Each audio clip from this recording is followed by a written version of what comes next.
Symphony is performing the complete music to West Side Story. That means all of the songs and all of the orchestral music and all of the dances, but in concert. So unlike before when we've done Titanic or South Pacific or Porgy and Bess fully staged, this is not staged.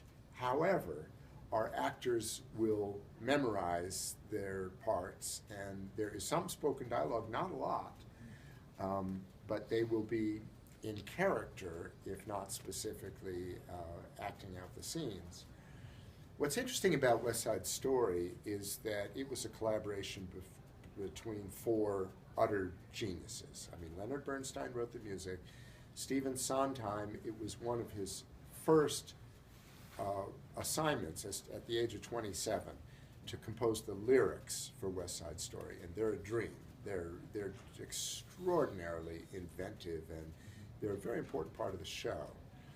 Then the book, the story for West Side Story, was created by Arthur Lawrence, who's one of the titans of Broadway. Arthur Lawrence was the one who directed the recent revival of West Side Story when it returned to Broadway in 2009. And Jerome Robbins, who did the choreography, was the fourth collaborator. Actually, West Side Story was Jerome Robbins' idea from the beginning. And he revolutionized dance on Broadway and revolutionized the mixture of popular themes with classical ballet language in dance.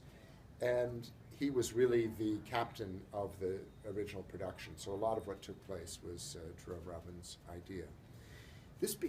All of this becomes important in our concert version, because you'd think, well, all they're really presenting then is the Leonard Bernstein music and the Stephen Sondheim lyrics. But the dance, although we're not dancing it, is extremely important because there's so much of it in West Side Story. It really drives the plot.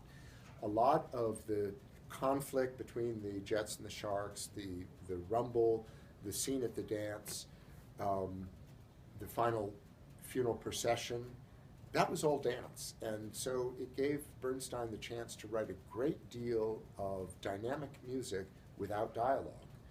And that's why there's so much pure music in West Side Story that drives the plot.